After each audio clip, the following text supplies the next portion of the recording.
Dear viewers, আমাদের চ্যানেলের নিউজটি যদি আপনাদের ভালো লেগে থাকে তবে আমাদের চ্যানেলকে সাবস্ক্রাইব করুন এবং আপনাদের বন্ধুদেরকেও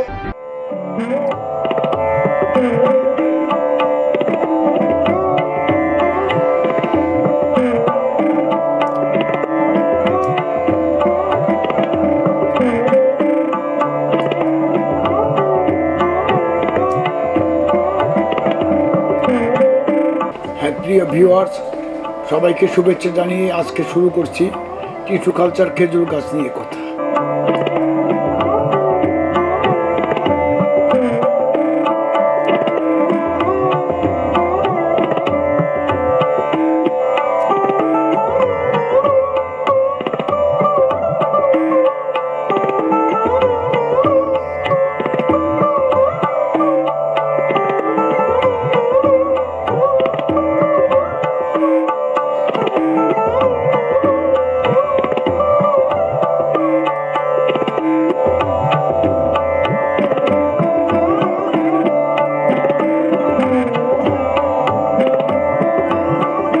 এই যে দেখেন এই গাছগুলো টিস্যু কালচার, দেখেন বর্তমান বিশ্ব কত উন্নত।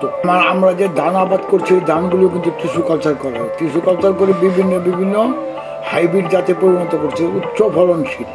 হাইব্রিড মানে উচ্চ ফলনশীল। ঠিক খেজুরের বেলায়ও টিস্যু কালচার করে উন্নত ব্যবস্থা, ফলন হয় খুব তাড়াতাড়ি এবং ফলন হয় বেশি।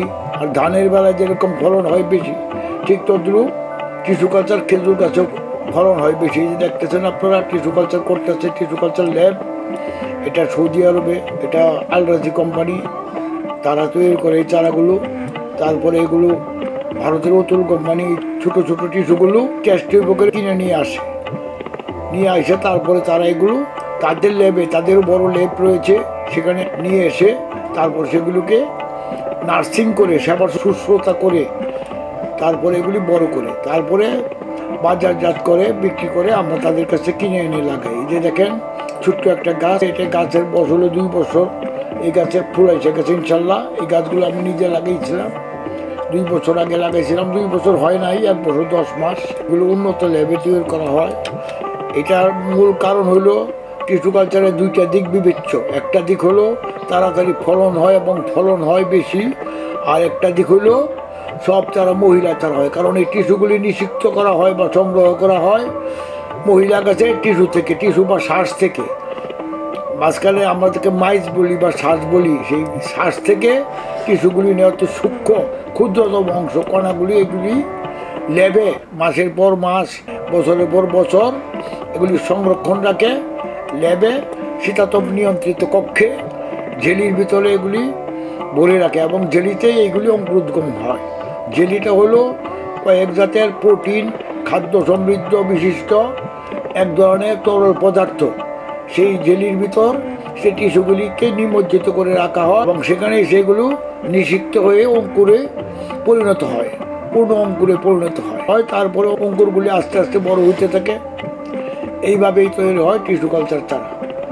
সবচেয়ে বড় কথা হলো টিস্যু কালচার চারাগুলো কিন্তু জীবাণুমুক্ত, সহজে ছত্রাককে আক্রমণ করতে পারে না, কারণ এইগুলো উন্নত প্রযুক্তিতে তৈরি করা চারা। এগুলিতে তেমন কীটনাশকের দরকার পড়ে না। আর সাকারের চারাগুলো যে দেখেন, সাকারের চারাগুলো কিন্তু শিকড় নিতেই চলে যাবে তার 2 বছর।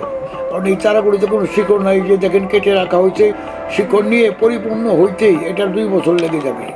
তাছাড়া সাকারের চারার দাম অনেক বেশি, 40,000, 50,000, 60,000। সেই তুলনায় আপনি যদি টিস্যু কালচার চারা লাগান তাহলে সঠিক সময়ে আপনি ফল পাইতেছেন 2 বছরে। কাজেই অল্প দামে তাড়াতাড়ি খেজুর পাওয়ার জন্য আপনার টিস্যু কালচার চারা লাগানো সমীচীন মনে করি। এই যে দেখেন একটা টিস্যু কালচারের বাগান মেহেরপুরে কি পরিমাণ খেজুর ধরছে। এই যে দেখেন 1 বছর 2 মাসের গাছ, ওটাতে শাখার চলে আসছে। আর এই গাছগুলো দেখেন আমি লাগিয়েছিলাম, এই গাছগুলো আমি লাগিয়েছিলাম 1 বছর 10 মাস আগে। তাহলে ইনশাল্লাহ আমার কাছে ফুল এসে গেছে। এখন মনে করেন টিস্যু কালচার যদি প্রযুক্তি উন্নত না হইতো তাহলে আমার কাছে ফুল আসতো না ইনশাল্লাহ। আর বীজের চারাতে হয় না সেটা আমি বলি না, বীজের চারা ফল হবে না কেন? আমাদের মুতালেব ভাই ভালুকার ময়মনসিংহের, সেই তো শুরু করছে এবং সে প্রথম উদ্যোক্তা। সে বীজের চারা দিয়ে শুরু করছিল এবং পরে সে যেগুলো মহিলা গাছ হয়েছে সেগুলো সাকারের চারা উনি বিক্রি করতেছে। উনি এইভাবেই চালাইতেছে ওনার নার্সারি। যাই হোক, আরেকটা কথা হলো বীজের চারা একটা সমস্যা কি বেশিরভাগ গাছ পুরুষ গাছ হয়, এটাই একটা বিরাট সমস্যা। এই জন্য বলি আপনাদেরকে, আপনারা সবাই টিস্যু কালচার চারা লাগান, ইনশাল্লাহ আপনাদের জন্য ভালো হবে। আশা করি আপনারা টিস্যু কালচার গাছ লাগিয়ে দেশকে গড়ে তুলবেন খেজুরে খেজুরে। সেই প্রত্যাশাই আপনাদের কাছে আমার চাওয়া, সেই প্রত্যাশাই আপনাদের কাছে আমি করবো ইনশাল্লাহ। এই